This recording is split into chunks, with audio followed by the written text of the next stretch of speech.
আমি এখন রয়েছি চালতাবাগান লোহাপট্টি দুর্গাপুজো প্যান্ডেলের সামনে, যেটি মানিকতলা ক্রসিং থেকে একদমই কাছে।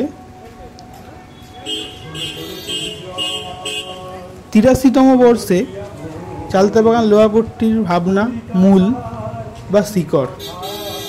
মূলত এই প্যান্ডেলের মাধ্যমে উত্তর কলকাতার অলিগলি বা বিল্ডিং যেগুলো আস্তে আস্তে হারিয়ে যাচ্ছে, সেই ঐতিহ্য সেটাকেই এখানে তুলে ধরেছেন শিল্পী অদিতি চক্রবর্তী।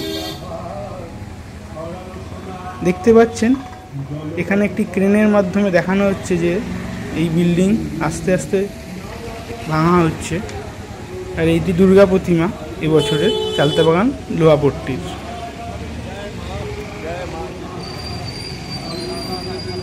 থিমের সাথে মানানসই খুব সুন্দর এই দুর্গা প্রতিমা।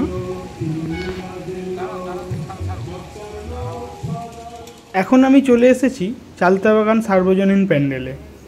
মানিকতলা থেকে সেন্ট্রাল অ্যাভিনিউর দিকে যদি যান তাহলে বাঁদিকেই পড়বে এই পূজা প্যান্ডেল। 81তম বর্ষে এদের ভাবনা আমি বাংলায় বলছি। পুরো পূজা মণ্ডপ জুড়েই মূলত বাংলা ভাষার সৃষ্টি থেকে শুরু করে কিভাবে কালের আবহে পরিবর্তন হয়েছে সেটাই তুলে ধরা হয়েছে। এখানে দেখতে পাচ্ছেন বাংলা ভাষার পরিবর্তন সুন্দরভাবে তুলে ধরেছেন শিল্পী প্রদীপ্ত কর্মকার। এখানে প্রাচীন যুগ থেকে আজ বর্তমান সময়ে কিভাবে বাংলা ভাষার যুগ বিন্যাস হয়েছে সেটি এখানে দেখানো হয়েছে।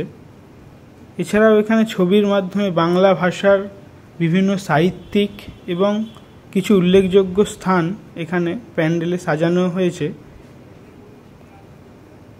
এছাড়াও বাংলা ভাষার অধিকারের জন্য যে লড়াই চিরকাল হয়ে এসেছে তারই একটি নিদর্শন এখানে দেখিয়েছে। 21শে ফেব্রুয়ারি আমরা মাতৃভাষা দিবস হিসেবে উদযাপন করি, তারই কিছু দৃশ্য এই প্যান্ডেলে দেখানো হয়েছে, এই যে উপরে দেখতে পাচ্ছেন। তো চলুন আস্তে আস্তে আমরা ভেতরে গিয়ে দেখব। এখানে দেখতে পাচ্ছেন সহজপাঠ বইয়ের একটি প্রতিরূপ দেখানো হয়েছে। আমাদের প্রত্যেকেরই বাংলা ভাষার শিক্ষা শুরু হয় এই বই পাঠের মাধ্যমে। এখানে ঋষি বঙ্কিমচন্দ্র, কাজী নজরুল ইসলাম, রবীন্দ্রনাথ ঠাকুর, বিভিন্ন সাহিত্যিক তাদের শ্রদ্ধা জানানো হয়েছে। আর এই জায়গাটায় দেখতে পাচ্ছেন সহজপাঠ বইয়ের প্রতিটা গল্পে যে ছবি আমরা প্রত্যেকেই দেখেছি সেটা এখানে সুন্দরভাবে দেখানো হয়েছে। পুরো প্যান্ডেল জুড়েই বাংলা ভাষা এবং বাঙালি তাদের শ্রদ্ধা জানিয়ে পুরো প্যান্ডেলটা সুন্দর করে সাজিয়ে তোলা হয়েছে। এই যেখানে দেখছেন কবিগুরু রবীন্দ্রনাথ ঠাকুর আর নন্দলাল বসু। সহজপাঠ বইয়ের প্রতিটা ছবি এনারই আঁকা। বাংলার মুখ আমি দেখিয়াছি, তাই আমি পৃথিবীর রূপ খুঁজিতে যাই না আর। কবি জীবনানন্দ দাশের সেই বিখ্যাত লাইন এই প্যান্ডেলের সাথে একদমই মানানসই। এখানে দেখতে পাচ্ছেন স্বরবর্ণ, ব্যঞ্জনবর্ণ, এই সব কিছুকেই এইখানে তুলে ধরেছেন শিল্পী।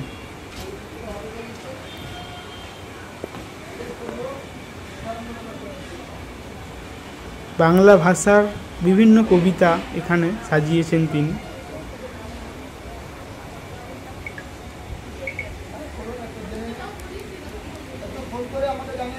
এই এবছরের দুর্গা প্রতিমা, উপরে সুন্দর করে লেখা মা। এখানে আসলেই আমাদের সকলের মা ইনি মা দুর্গা।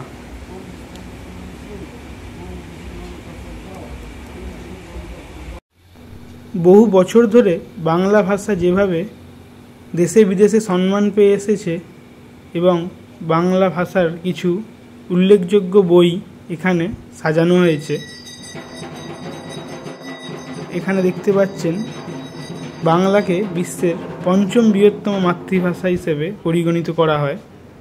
আর আমাদের কবিগুরু রবীন্দ্রনাথ ঠাকুর, যিনি ভারত এবং বাংলাদেশ দুই দেশেরই জাতীয় সঙ্গীত লিখেছেন।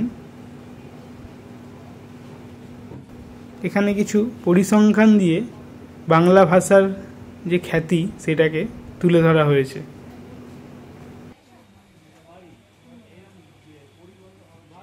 এখন আমি রয়েছি লালাবাগান নবাঙ্কুর প্যান্ডেলে। এবছর এদের ভাবনা কারাগার। পরিবেশ সচেতনতামূলক একটি বার্তা দিতেই এই প্যান্ডেল। এখানে দেখতে পাচ্ছেন প্লাস্টিক দূষণ যেভাবে বেড়ে চলেছে তারই একটি নিদর্শন দেখানো হয়েছে।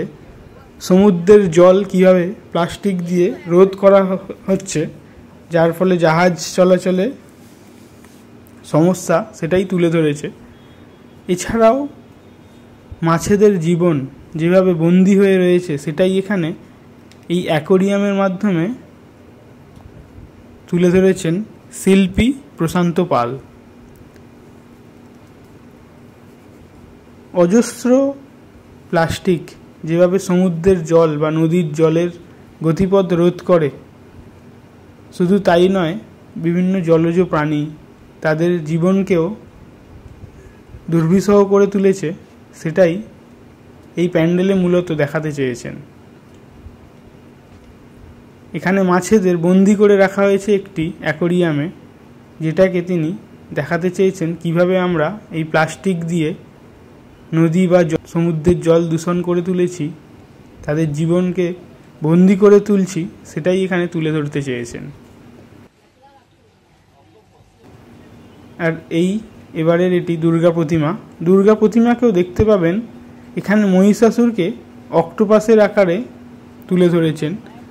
এখানে যেন মা দুর্গার সন্তানেরা বন্দী হয়ে আছে অক্টোপাসের দ্বারা।